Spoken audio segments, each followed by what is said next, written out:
What's up, everybody? Welcome to the 3 and Out YouTube page. I'm John Middlekauff, and we are talking football all day, every day. Make sure you subscribe, like the video, share it with your friends. Let's roll, baby. You guys want to do something this summer? Well, why wouldn't you? Get outside, go enjoy yourself, do something fun. I got you covered.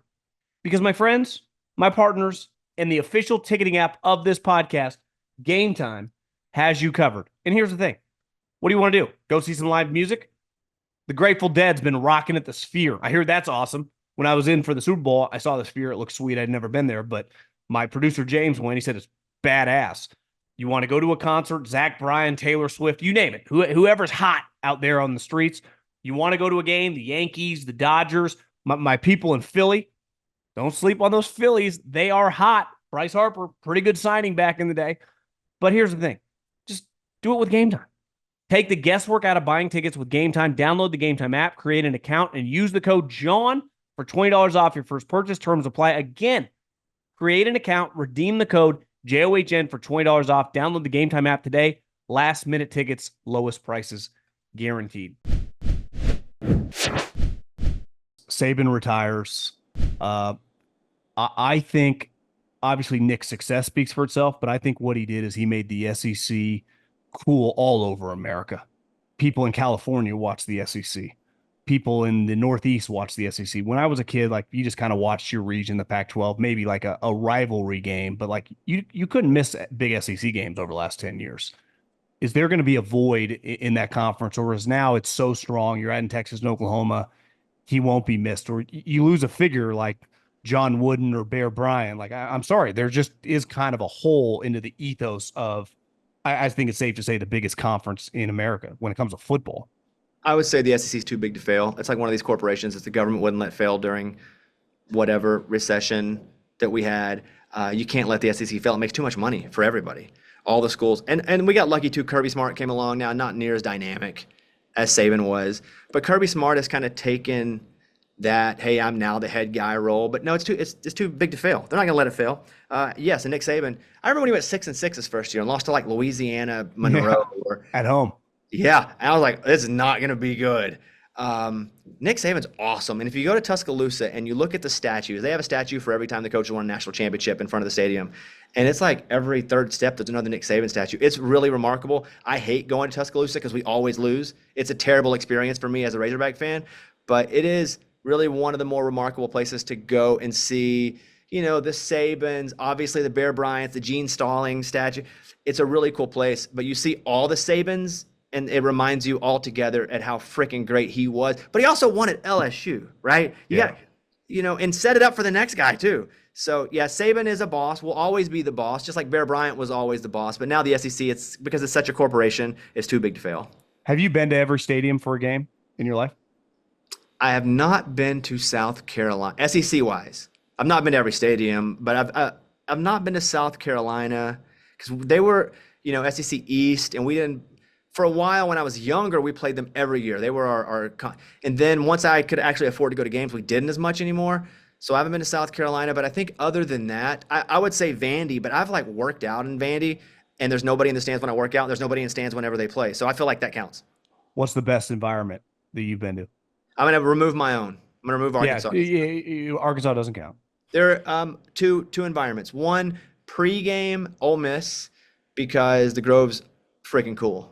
It's just, it's a sea of tents and people acting richer than they really are. And it's really like cool, safe, easy to find parking, SEC party vibe. And the Ole Miss people, although a little snooty, are pretty nice. Game-wise, like LSU, god dang, dude. Like the Swamp, or not the Swamp, Swamp second, but Tiger Stadium in Baton Rouge at night, it's hard to like, your ears hurt. It gets so loud. The worst, because I leave with a song in my head and I can't shake it for days and days, is Neyland, Tennessee, because they don't stop playing Rocky Top from the freaking minute you walk in to the minute you walk out. So those are probably the more remarkable ones. I think one of the cooler moments in the SEC in probably the last 5 years is when they beat Alabama on that night game and they carried the goalpost to the wall, wherever. Is there a river or something in there? And they threw that. That's what you don't get. I mean, you just don't get that out where I'm from in California. college football, and again, I am biased. I am from the Southeast. I am a Southeast Conference guy. So I would just say college football in general. And again, I'm lucky enough. I'm going in the next couple weeks to work out with the Jets and the Buccaneers and the Panthers. NFL teams like say, come in, do your show, work out with it. It's awesome. I love the NFL. There's nothing like college football when it comes to the passion that these places have. Because honestly, a lot of places, this is all we have. In Arkansas, it's all we have. No pro teams. Think about South Carolina Gamecocks. No pro teams. Look at Louisiana.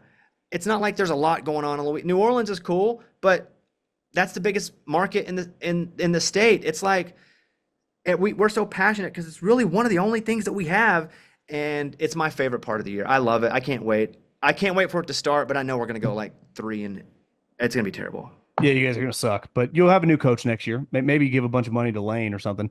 Get you out of here on a Razorback basketball question. I play golf out here in Arizona with a guy, Jeff Fong, and he went to Arkansas. He grew up in Arkansas too, and he went there in the mid-90s. And we just played last weekend. He's told me before about those Nolan Richardson days and Corliss Williams. He said it was so awesome to be a part of that.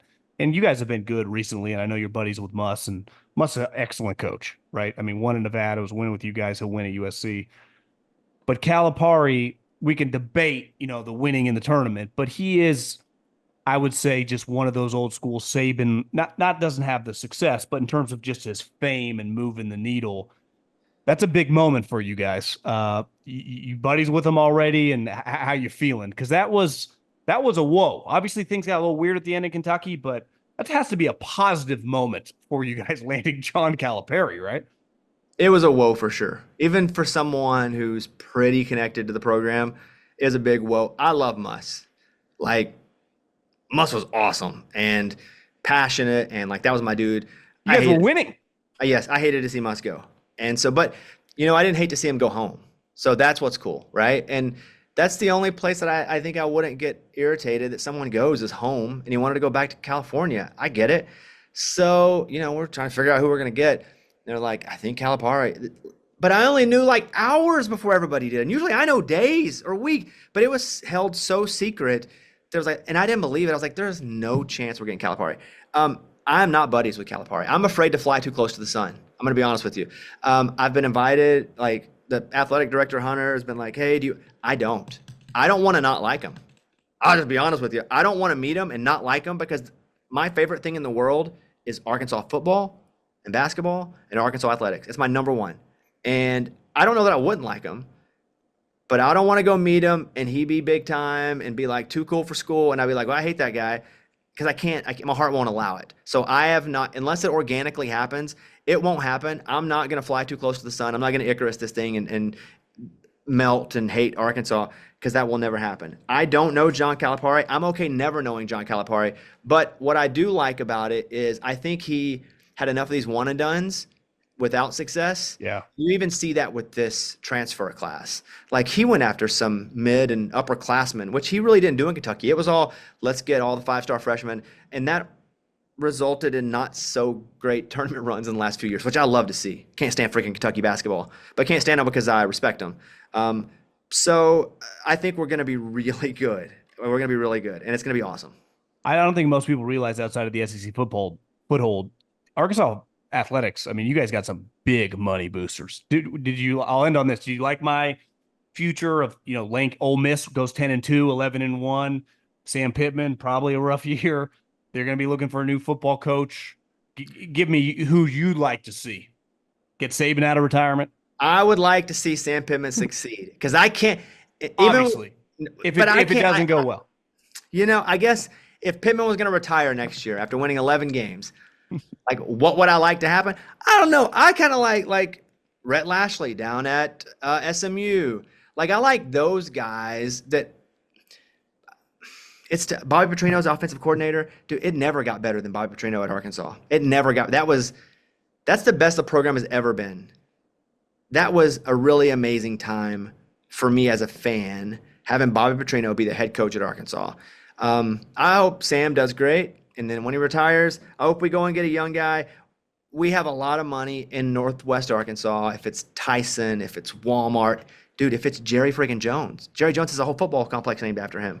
That's only Jerry Jones invited me. So I went to with the Cowboys, flew with Jerry in this helicopter, only because I'm from Arkansas. No reason, no media thing. I emailed the website and said, hey, any chance I could talk to Jerry? And they're like, he doesn't do any. I said, well, my name's Bobby, da-da-da-da. And they're like, oh, okay. Jerry's like, come on down. So I show up thinking there's going to be 100 people there. It was just me and my boys and Jerry Jones and his son and Jerry's chopper with the pilot. Flew to the game, sat in a suite. But that's what we do at Arkansas because we only have each other because we have nothing else. So, we rock hard together. I hope to see success. If not, I hope we go after a young guy next. Did you go to Jerry's house to get on his helicopter? You meet him at the facility? No, he had his own. Hey, we went to Jerry's helicopter. It was when we got on Jerry's helicopter. Yeah. That was like a hangar. It was at a private hangar, is what it was. It was awesome. And my friend Eddie. That's a pretty incredible story. That's an all-timer. How do you ever top that? It's the greatest. My friend Eddie, who's here with me now, because we're about to record our sports show called 25 Whistles. And Eddie's a massive Cowboys fan. And I'm not. I'm okay. Whatever. I grew up in Arkansas being told I have to love the Cowboys. So I didn't because I was told I had to. But Eddie's a massive fan. And we got on the helicopter and he put on headphones and Jerry was just talking to us. And it was us with the little headphones like Magnum PI flying over Hawaii in that little helicopter. It was awesome.